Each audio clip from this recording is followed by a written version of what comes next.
respon ini. Jadi teman-teman sekalian memang sangat beda. Kita itu masih mewarisi gemagai wong gede di Indonesia. Gemagai itu menggagah-gagahkan diri. Jadi tadi Perdana Menteri itu ke warung aja. Jadi ketika Kiai Kanjeng itu enggak usah di Eropa, di Mesir aja yang negaranya tidak semodern Eropa ya. Sudah begitu. Jadi menteri di Mesir itu ya kos. Jadi yang ngundang Kiai Kanjeng ke Teramo itu adalah wali kota yang kita diminta ke rumahnya ternyata apartemen cilik ngene kalau. Bahkan gubernur itu ke kantornya ngebis. Ndek kene po. Enggak mungkin ya. Ngebis dan di Belanda juga begitu, enggak ada masalah. Bahkan naik sepeda gitu loh, menteri kok. Ndek kene gaya kon. Mbok dadi cari oleh pendida ya. Nah, itu karena kita kerdil. Nah, orang Belanda ini sudah terbebas dari kekerdilan yang kita masih mengidapnya. Jadi mereka kan sering saya bertanya, Jokowi sama presiden beda loh, Rek. Ya toh? Beda toh? Manusia sama khalifah beda, kamu harus tahu. Makanya ono sedulur papat lima pancer di budaya Jawa itu karena kamu itu macam-macam. Kamu anaknya Pak ini, kamu suaminya Pak itu, kamu bapaknya arek iku, kamu tonggone Pak iku, kamu pegawai di kantor sana, kamu kan macam-macam.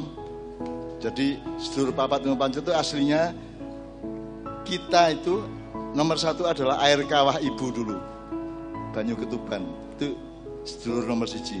Nomor loro adi ari-ari yang dikubur ketika kita lahir itu. Nomor tiga udelmu. Tadi nek isu-isu kan adusku. Kalau dik ngono ya. Sapa udelmu karo nomor papat getihmu, darahmu. Jadi itu makhluk tersendiri. Udel itu paling tidak dia punya koordinat nilai dan punya fungsi tersendiri.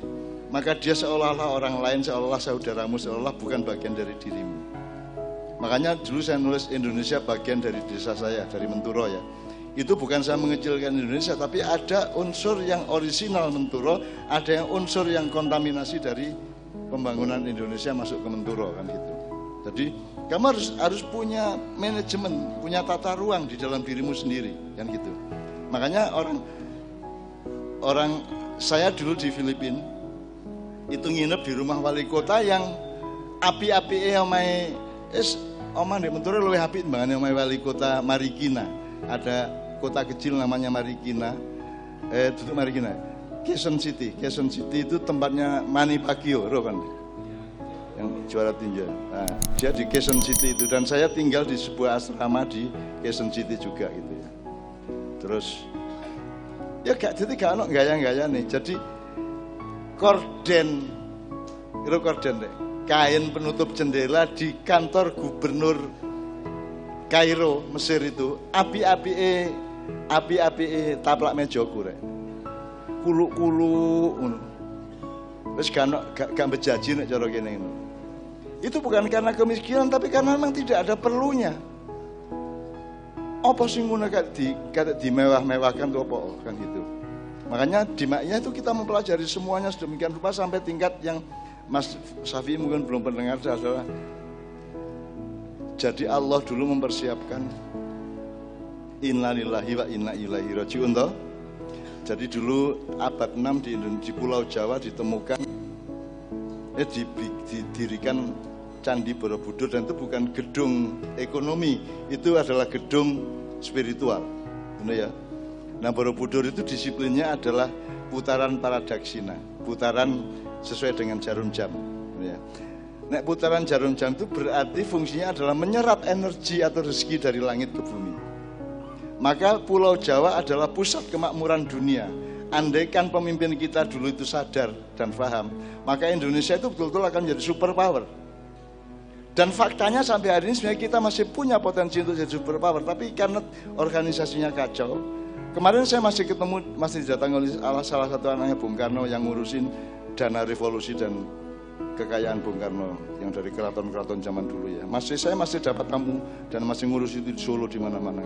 Kita itu pusat kemakmuran dunia karena kita punya Borobudur. Jadi saiki awakmu ngerti ilmu astronomi dan bumi ya. Dari Borobudur itu nek ngulon Untuk India ada Taj Mahal, India Utara ya, Taj Mahal. Itu kira-kira garisnya hampir 40 derajat. Tapi ke Taj Mahal ke Ka'bah itu tidak perlu turun. Itu meh-meh sejajar di bawah 5 derajat. Enggak diukur ya, di map ya.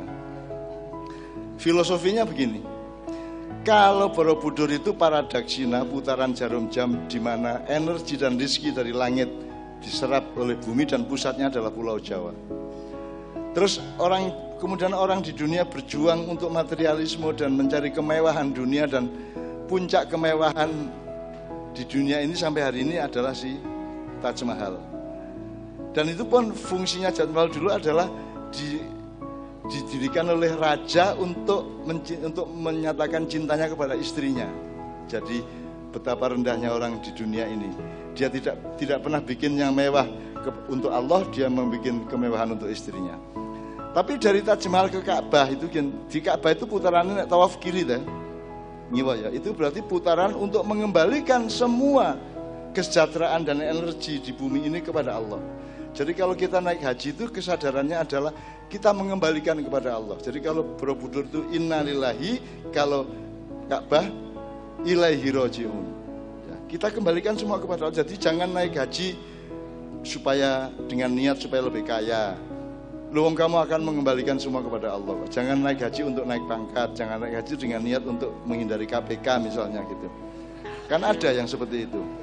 Nah, jadi naik haji itu niatnya adalah labbaik Allahumma labbaik, labbaik la syarika laka labbaik, innal hamda. Wis tahu arek top, wis tahu. Paling kon apen-apen umroh ndek mburine omahmu dhewe kok. Tapi kan labbaik Allahumma, jadi kita mengembalikan kepada Allah gitu ya semuanya. Sebenarnya peradaban dunia sudah dipersiapkan dengan konsep itu. Jadi Indonesia dulu sebenarnya kalau berdiri dengan menyadari bahwa memang tanah yang terkaya dan paling subur itu ya Indonesia, dan terutama Pulau Jawa. Bukan lautan, hanya kolam susu, terus kail dan jala cukup menghidupimu, terus tiada badai, tiada kau temui, terus pokoknya Indonesia. Ya bayangkan kalau hidup di tempatnya Mas Syafi'i di Belanda ya. Kalau kamu tidak siap dengan musim dingin, kamu mati. Kono gak iso kon main-main. Kene kon masih kon gelandangan, gak nganggo kathok.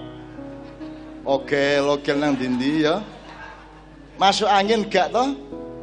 Loro tipes ya gak sehat walafiat to ndek kene. Ono gelandangan kena Covid. Covid-e wedi, iya. Mbok luwih nemen timbangane aku ngono Covid-e ngomongin. Saya punya teman dulu seorang pematung, selama hampir 50 tahun dia keliling Jogja jalan hanya sarungan tok ngene iki. Sarungannya mek dia del-del ngene iki mek tutuk dengkul ngene iki. Puwen dino tidak pakai baju, dan dia udah sepanjang hidup dia sehat walafiat, gondrong gede awake, gak ono lara, gak ono apa. Tapi kalau di Eropa Anda mati, maka orang Eropa kemudian mencari teknologi untuk memudahkan hidup mereka. Akhirnya mereka maju. Sementara kita kan urusannya ke dalam tadi ya. Terus mereka kini melok kepencut, duwe motor, kepencut tuku bedil, kepencut mall, kepencut sembarang. Akhirnya kita menjadi ekornya orang Eropa dan kita kehilangan apa yang dulu kita olah di dalam, betul enggak? Nah, Ma'iyah ini harus membangun kembali kepribadianmu, jiwamu, hatimu, pikiranmu, ngono ya cerita ya. Nah itu yang tidak diperhatikan siapapun. Jadi kita olah kemanusiaanmu. Dan Anda sudah punya konsep ya. Awakmu sebagai makhluk, awakmu sebagai materi, juga materi toh. Tapi kan kamu materi yang tumbuh. Kamu materi yang berjalan seperti binatang. Tapi kamu kan tidak hanya materi yang tumbuh dan berjalan, tapi juga berakal budi. Maka kamu menjadi manusia.